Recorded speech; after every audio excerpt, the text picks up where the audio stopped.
हजरत सुलेमान अलैहिस्सलाम का वाक़िया। हजरत सुलेमान अलैहिस्सलाम अल्लाह ताला की नबी थे।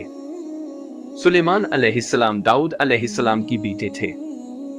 हजरत दाऊद अलैहिस्सलाम की तरह अल्लाह ताला ने हजरत सुलेमान अलैहिस्सलाम को भी बहुत से मौजे अदा कर रखे थे। आप जानवरों की बोलियां समझ लेते थे। हवा पर आपका काबू था। आपका तख्त हवा में उड़ा करता था।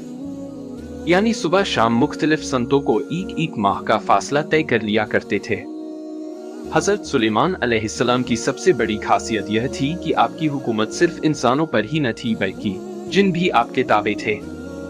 मस्जिद अक्सा और बैतुल मुक़द्दस की तामीर हजरत सुलेमान अलैहिस्सलाम ने मस्जिद अक्सा और बैतुल मक़सद की तामीर शुरू की, जिन दूर दूर से पत्थर और समुंदर से मोती निकाल निकाल कर लाया करते थे। यह इमारतें आज भी मौजूद हैं। इसके अलावा आपने जिन्नों से और भी बहुत से काम लिए। एक मौके पर अल्लाह ताला ने हजरत सुलेमान अलैहिस्सलाम को आजमाइश में डाल दिया। आपके पास एक अंगूठी थी जिस पर इसमें आज़म कुंदा था। उस अंगूठी की बदौलत आप जिन्नों पर हुकूमत किया करते थे, लेकिन वो अंगूठी किसी वजह से गुम हो गई और शैतान के हाथ आ गई। चुनांचे आप तख्त सल्तनत से महरूम हो गए।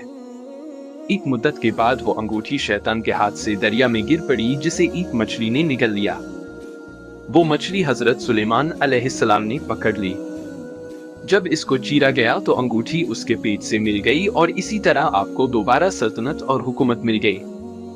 हालांकि ये बात गलत है कि वो अंगूठी की बदौलत हुकूमत करते थे। हुकूमत उनको अल्लाह ने अपने फजल से दी थी। माल के सबब हजरत सुलेमान अलैहिस्सलाम के जमाने में यमन के इलाके पर मलका सबा की हुकूमत थी। एक दिन हजरत सुलेमान अलैहिस्सलाम का दरबार लगा हुआ था, जिसमें तमाम जिन्नों चरित्र परिंदे अपनी अपनी जगह पर बैठे हुए थे। देखा कि हुदहुद गैर हाजिर है। आपने फरमाया कि हुदहुद नजर नहीं आता। अगर उसने इस गैर हाजिरी की माकूल वजह बयान न की तो उसे सख्त सजा दी जाएगी। अभी ये बातें बयान हो रही थी कि हुदहुद भी हाजिर हो गया। हजरत सुलेमान अलैहिस्सलाम के दरियाफ्त करने पर हुदहुद ने बताया, मैं उड़ता हुआ यमन की मुल्क में जा पहुंचा था, जहां की हुकूमत मलका सबा के हाथ में है। खुदा ने सब कुछ दे रखा है। उसका तख्त बहुत कीमती और शानदार है, लेकिन शैतान ने उसको गुमराह कर रखा है। वो खुदा वाहिद की बजाय आफताब की परस्तिश करती है। मलका सबा को खत। हजरत सुलेमान अलैहिस्सलाम ने फरमाया कि अच्छा तो मेरा खत उसके पास ली जा, तेरी झूठ और सच का इम्तिहान भी हो जाएगा। चुनांचे हुदहुद आपका खत लेकर मलका सबा के पास पहुंचा और हाथ उसके आगे डाल दिया। मलका ने खत पढ़कर दरबारियों को बुलाया और खत का मजमून पढ़कर सुनाया, जिसमें दर्ज था ये खत सुलेमान अलैहिस्सलाम की तरफ से है और अल्लाह के नाम से शुरू किया जाता है, जो बड़ा मेहरबान और निहायत रहम करने वाला है। तुमको सरकशी और बुलंदी का इजहार नहीं करना चाहिए और तुम मेरे पास खुदा की फरमाबरदार बनकर आओ। हजरत सुलेमान का जवाब मलका सबा ने बहुत से तोहफे कहे। हजरत सुलेमान अलैहिस्सलाम की खिदमत में भेजे। आपने उनको देखकर फरमाया कि मलका ने मेरे पैगाम का मकसद नहीं समझा।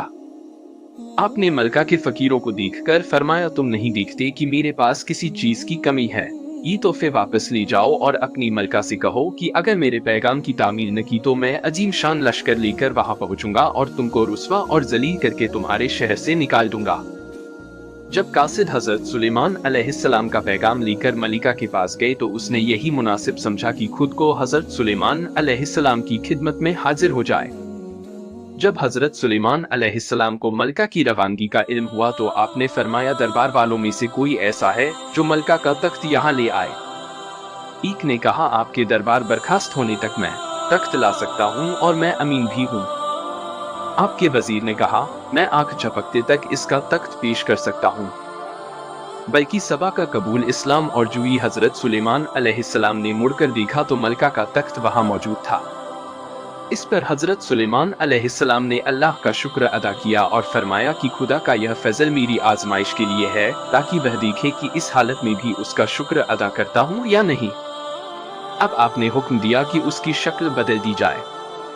जब मलका हजरत सुलेमान अलैहिस्सलाम के दरबार में पहुंची तो उससे पूछा गया, क्या तेरा तख्त भी ऐसा ही है जैसा यह है?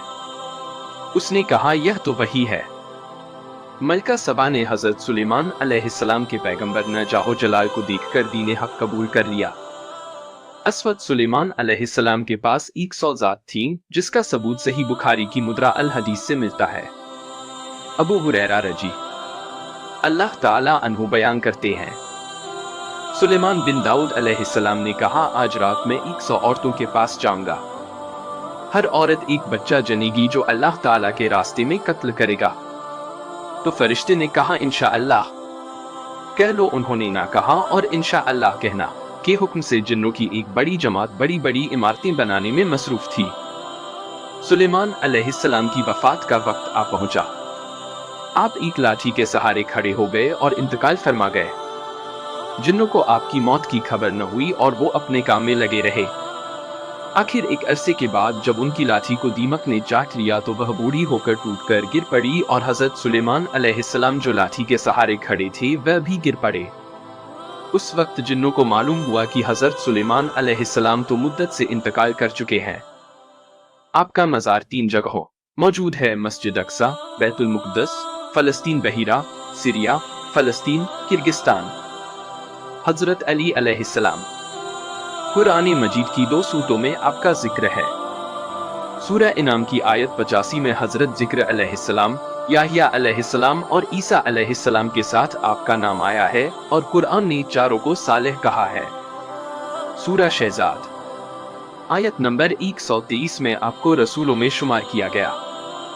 फिर 124 से 129 तक का मुख्तसर किस्सा है कि आपकी कौम बाल नामी बुत को पूजती थी। आपने उसे खुदाए वाहिद की परस्तिश के लिए कहा। उसी सूरत की आयत नंबर 130 में आपको आले यासीन भी कहा गया है, मगर मोहतरम जमीन और मुफस्सिल ने आले यासीन को इलियासी लिखा है। आप ही की सफाई से मुख्तसर एक पैगंबर का नाम बाइबल में लिया है। मोहसिन का ख्याल है कि बाइबल के इलियास दरअसल कुरान के इलियास ही है। अलवी और तिवारी वगैरह ने आपके तफसील हालात लिखे हैं जो ज्यादातर इसराइलियों से महफूज हैं। बस उलेमा के नजदीक इलियास, इदरीस और खिज्र एक ही शख्सियत के 3 नाम हैं। आम रवायत के मुताबिक आप इसराइली नबी थे और हजरत मूसा अलैहिस्सलाम के पास माबूद हुए और रफीक ने आपका नसबनामा इलियास बिन यासीन बिन खास बिन अब्दुल्ला बिन हारून लिखा है और आम ख्याल यही है कि आप मुल्क शाम की बाशिंदों की हिदायत के लिए भेजे गए थे। यहूदियों और मुसलमानों का अकीदा है कि आप हमेशा जिंदा रहेंगे और खुशकी पर मुसलमानों की रहनुमाई करते रहेंगे। दरी पर रहनुमाई के लिए हजरत खिज्र को मामूर किया गया है। आपके बारे में 3 कौल हैं। आसमानों पर उठा लिए गए, बैतुल मुक़द्दस से अल खलील जबरू के रास्ते में दफन हैं, बाल बर्फ में दफन हैं। ऐसे ही सच्चे वाक़िया सुनने के लिए हमारे चैनल को सब्सक्राइब करें।